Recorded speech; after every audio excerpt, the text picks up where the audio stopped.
नमस्कार, मैं धर्मेंद्र कुमार, प्रवक्ता रचना शिक्षक प्रशिक्षण केंद्र जौनपुर। आज हम चर्चा करेंगे डी.एड. SC. ID. And HI.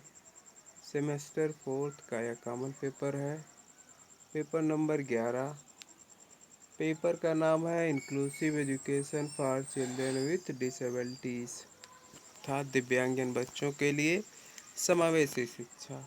Paper 11 का यूनिट 4, जिसका नाम है नेटवर्किंग फॉर इंक्लूसिव एजुकेशन, अर्थात समावेशी शिक्षा के लिए नेटवर्किंग। ठीक, तो 4 यूनिट में आज हम चर्चा करेंगे 4.5, क्योंकि इसके पहले 4.4 के बारे में चर्चा हो चुकी है। तो आइए देखते हैं 4.5 में, जिसका नाम है understanding the role of BRC, CRC and school management committees, जिसे हम हिंदी में क्या बोलते हैं, ब्लॉक संसाधन केंद्र, समग्र क्षेत्रीय केंद्र तथा स्कूल प्रबंधन समितियों की भूमिका को समझना। ठीक है, तो सबसे पहले हम चर्चा करेंगे BRC क्या है, जिसे हम ब्लॉक संसाधन केंद्र कहते हैं। ठीक, तो यह जिले के प्रत्येक ब्लॉक स्तर पर एक ब्लॉक संसाधन केंद्र की स्थापना किया गया है, जो जिले स्तर की शैक्षिक गुणवत्ता को बेहतर बनाने के साथ साथ शैक्षिक गतिविधियों की गति को तीव्रता प्रदान करने का कार्य करता है। ठीक है, BRC प्रत्येक ब्लॉक स्तर के पंचायत समिति मुख्यालय पर स्थिर होता है।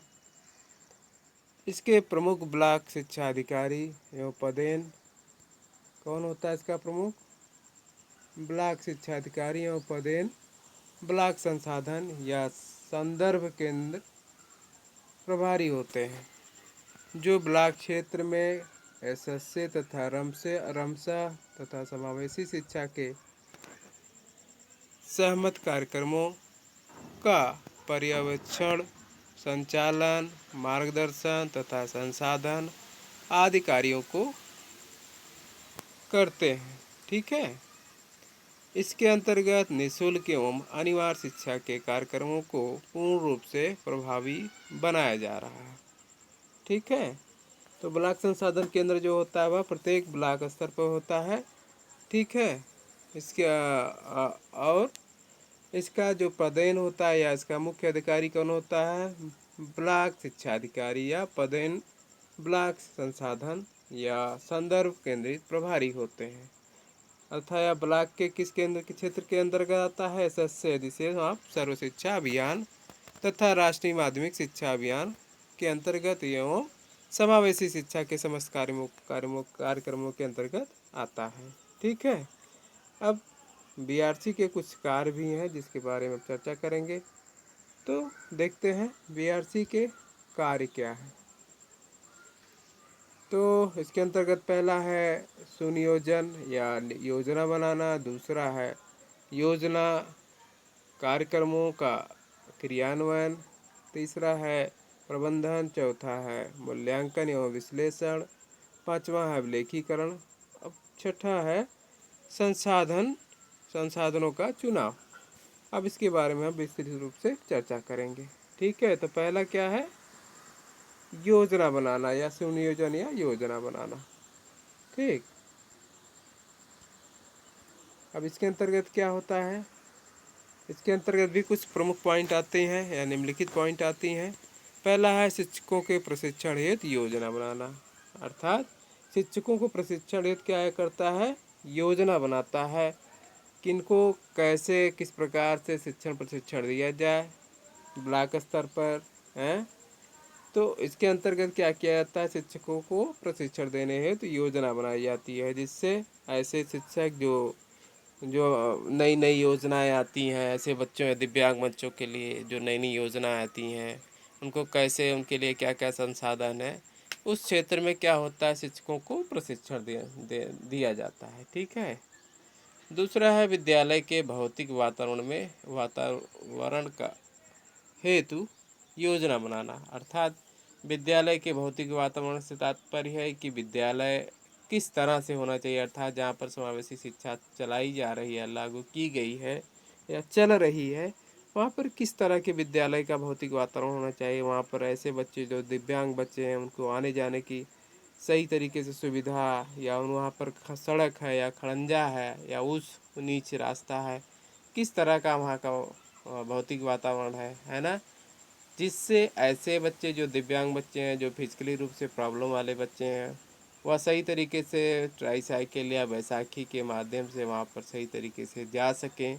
और विद्यालय के अंदर जो रैंप की व्यवस्था या ऐसे बच्चों को स्पेशल कक्षा की व्यवस्था कैसी होनी चाहिए, अतः ऐसे बच्चों का टॉयलेट या बाथरूम किस तरह का बना होना चाहिए, है ना, इनके लिए किस तरह की सीट होनी चाहिए जिससे बच्चे अपने आप को समायोजित हो सकें, इत्यादि सभी प्रकार के भौतिक वातावरण हेतु क्या बनाई जाती है, योजना बनाई जाती है। नेक्स्ट है शैक्षिक संसाधनों हेतु योजना। अर्थात ऐसे बच्चे जो दिव्यांग बच्चे हैं उनको पढ़ने हेतु किस प्रकार के संसाधनों की ज़रूरत है, उसके लिए योजना बनाना। संसाधन के अंतर्गत मान लीजिए वीआई बच्चे हैं तो ब्रेल लिपि है, एचआई बच्चे हैं तो year machine, hearing aid, ideology कैसा होना चाहिए, है ना। एमआर बच्चे हैं तो उनके लिए फ्लैश कार्ड, चार्ट पेपर, क्या क्या इत्यादि होते हैं, उसके लिए योजना बनाना। ठीक है। दिव्यांग बच्चों से संबंधित योजना, अर्थात जहाँ पर दिव्यांग बच्चे हैं उनसे संबंधित योजना बनाना है। कैसे बच्चों के लिए जो दिव्यांग बच्चे हैं उन्हें कैसे किस तरह से शिक्षा लागू की जाए जिससे बच्चों सही तरीके से शिक्षण प्रशिक्षण ले सकें। लास्ट में है अनुदान से संबंधित योजना। अर्थात जहाँ पर भी स्पेशल विद्यालय चल रहे हैं या समावेशित विद्यालय चल रहे हैं तो विद्यालय को अनुदान कैसे मिलेगा, या ऐसे बच्चों के लिए अनुदान के लिए कैसे व्यवस्था होगी, इसके लिए योजना बनाना। ठीक है। अब दूसरा है योजना कार्यक्रमों का क्रियान्वयन। ठीक है। अब इसके अंतर्गत भी कुछ प्रमुख पॉइंट्स हैं जिसके बारे में हम चर्चा करेंगे। तो पहला पॉइंट है कस्तूरबा गांधी आवासीय विद्यालय का क्रियान्वयन। अर्थात जहाँ पर भी कस्तूरबा गांधी आवासीय विद्यालय चल रहा है उसका क्रियान्वयन करना, उसके लिए सही तरीके से उसके लिए कार्य करना। अर्थात जहाँ पर भी कस्तूरबा गांधी विद्यालय चल रहा है, अर्थात इस तरह के विद्यालय जहाँ पर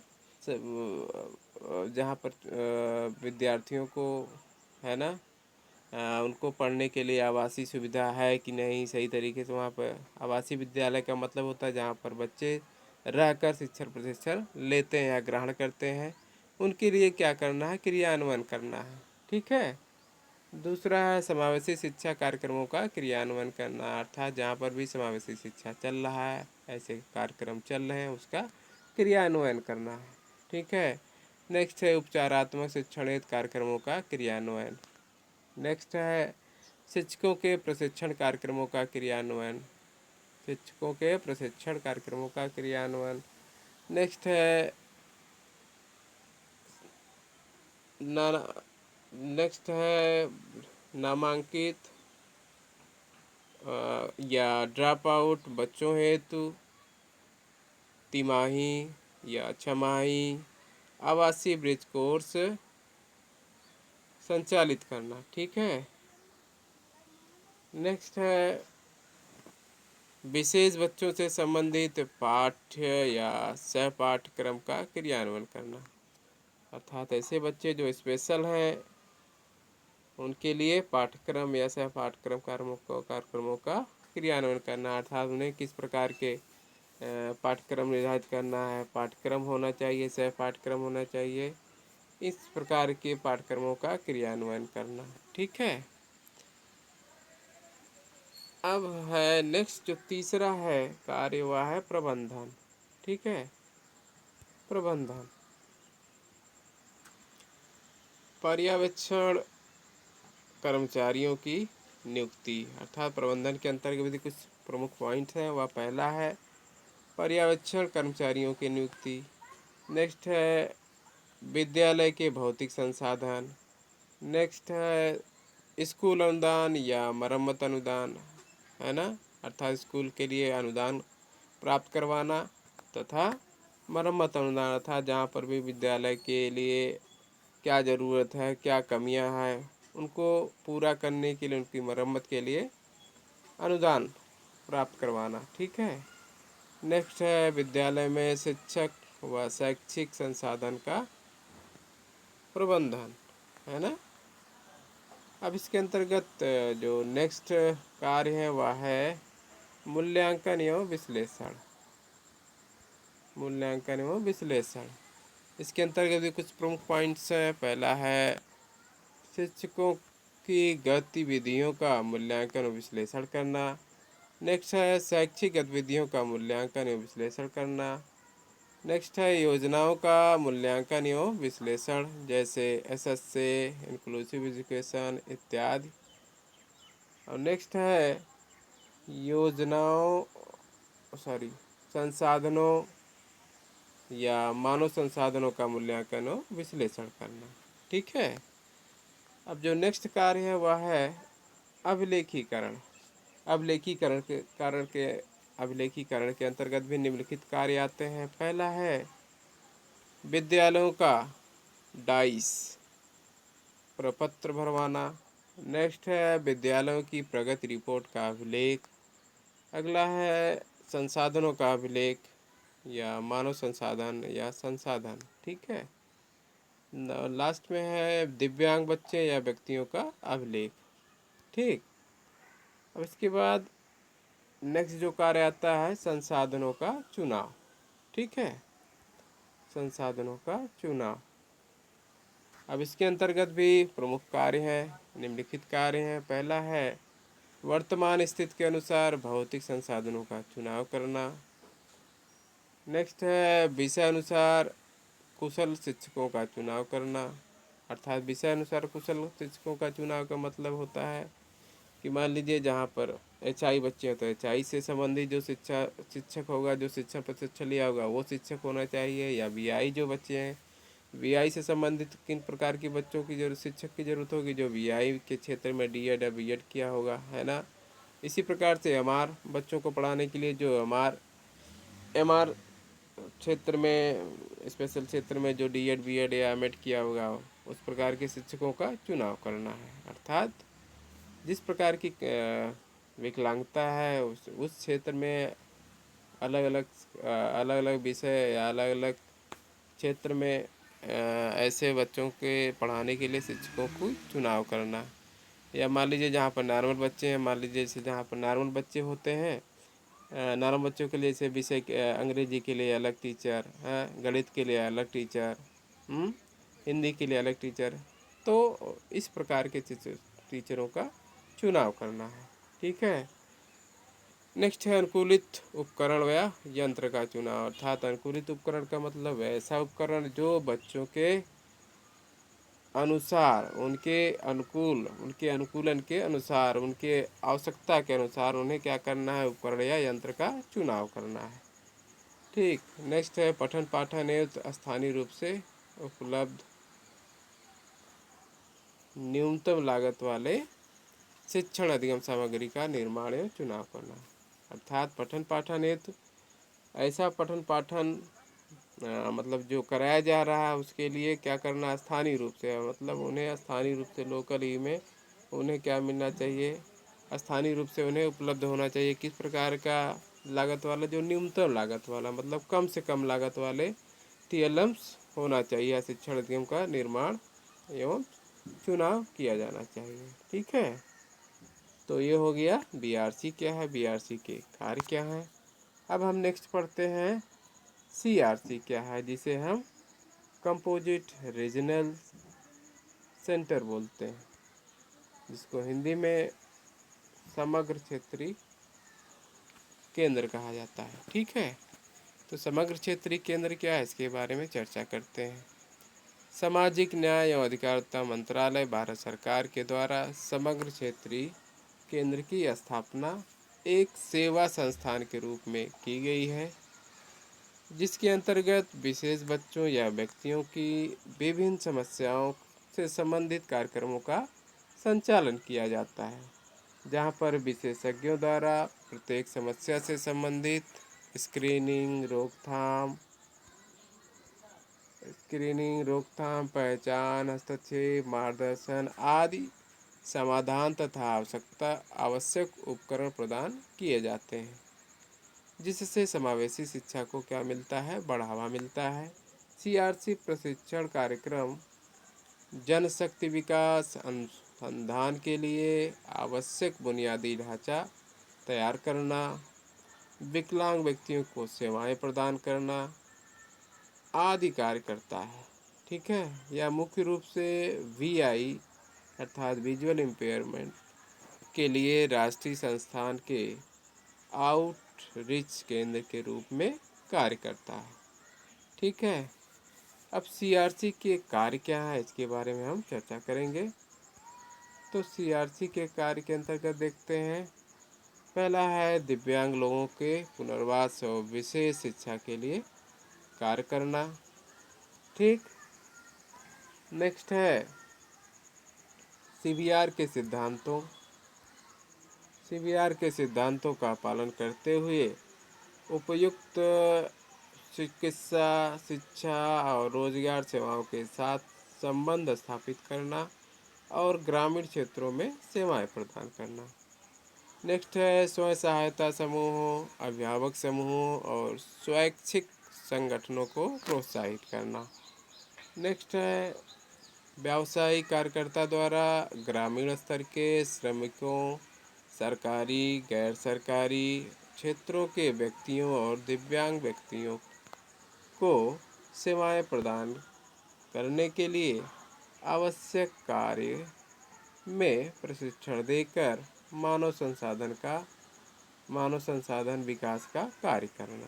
ठीक है, नेक्स्ट है क्षेत्र की सामाजिक सांस्कृतिक पृष्ठभूमि के लिए पुनर्वास सेवाओं की रणनीति का विकास करना। नेक्स्ट है माता पिता और समुदाय के बीच जागरूकता के कार्यक्रम को संचालित करना। नेक्स्ट है शिक्षा और कौशल विकास की सेवाएं लेना, जिससे समाज में रोजगार, पुनर्वास, गतिशीलता, संचार, मनोरंजन और एकीकरण के अवसरों में वृद्धि हो सके। ठीक है, तो ये हो गया आपका क्या सीआरसी क्या है और सीआरसी के कार्य क्या है, इसके बारे में चर्चा हो चुकी है। तो अब हम चर्चा करेंगे स्कूल मैनेजमेंट कमेटी, है ना, जिसे हम क्या बोलते हैं, स्कूल प्रबंधन समितियों। क्या है स्कूल प्रबंधन समितियां क्या हैं, इसके बारे में चर्चा करेंगे। तो विद्यालय या स्कूल प्रबंधन समिति के माध्यम से शैक्षिक उद्देश्यों को सफल बनाने में सहायता मिलती है। शिक्षा का अधिकार अधिनियम 2009 जो देश में बच्चों को मुफ्त और अनिवार्य शिक्षा को सुनिश्चित करता है। यह अधिनियम स्कूल प्रबंधन समिति की स्कूल शिक्षा के रूप में एक महत्वपूर्ण भूमिका निभाता है। स्कूल के शिक्षाविदों और गतिविधियों के संचालन में माता पिता की भागीदारी के लिए आरटीई, ठीक है, आरटीई अधिनियम ने स्कूल प्रबंधन समिति को सशक्त बनाया। ठीक है, अब स्कूल प्रबंधन समिति के कार्य क्या है इसके बारे में चर्चा करेंगे। तो स्कूल प्रबंधन समिति के कुछ निम्नलिखित कार्य हैं, जिसका पहला पॉइंट है शिक्षकों और अन्य कर्मचारियों की नियुक्ति, अर्थात इसका क्या कार्य है कि शिक्षकों और अन्य कर्मचारियों की नियुक्ति करना, है ना, अर्थात किस प्रकार के शिक्षकों की ज़रूरत है और कौन कौन से कर्मचारियों की ज़रूरत है, उनकी क्या करना है, नियुक्ति करता है। दूसरा है शिक्षकों, कर्मचारियों और बच्चों की सुरक्षा करना, अर्थात दूसरा इनका कार्य क्या है कि जो जहाँ पर विद्यालय चल रहा है वहाँ पे शिक्षकों और कर्मचारियों तथा वहाँ के पढ़ने वाले बच्चों की क्या करना है, सुरक्षा करना है, अर्थात इन्हें किसी प्रकार की जिससे हानि ना हो सके, अर्थात इन्हें किसी प्रकार का नुकसान ना हो सके। ठीक। नेक्स्ट है विद्यालय की वित्तीय व्यवस्था, अर्थात विद्यालय में वित्तीय व्यवस्था के लिए इनको क्या करना है, उनकी ज़रूरतों को पूरा करना है, विद्यालय की जो वित्तीय जो ज़रूरतें हैं उसको व्यवस्था करना। नेक्स्ट है विद्यालय के मानव संसाधन और गतिविधियों का ऑडिट कराना। ठीक है। नेक्स्ट है विभिन्न प्रकार के शुल्कों को अनुमोदित करना। ठीक। अगला है स्कूल में अनुशासन व्यवस्था या कानून व्यवस्था सुनिश्चित करना। ठीक है। नेक्स्ट है स्वास्थ्य, मनोरंजन, सामाजिक सांस्कृतिक कार्यक्रमों का आयोजन। ठीक है। और लास्ट में है शैक्षिक व्यवस्था। शैक्षिक व्यवस्था में क्या क्या है, उपकरण, यंत्र, टीएलएम तथा भौतिक संसाधन उपलब्ध कराना।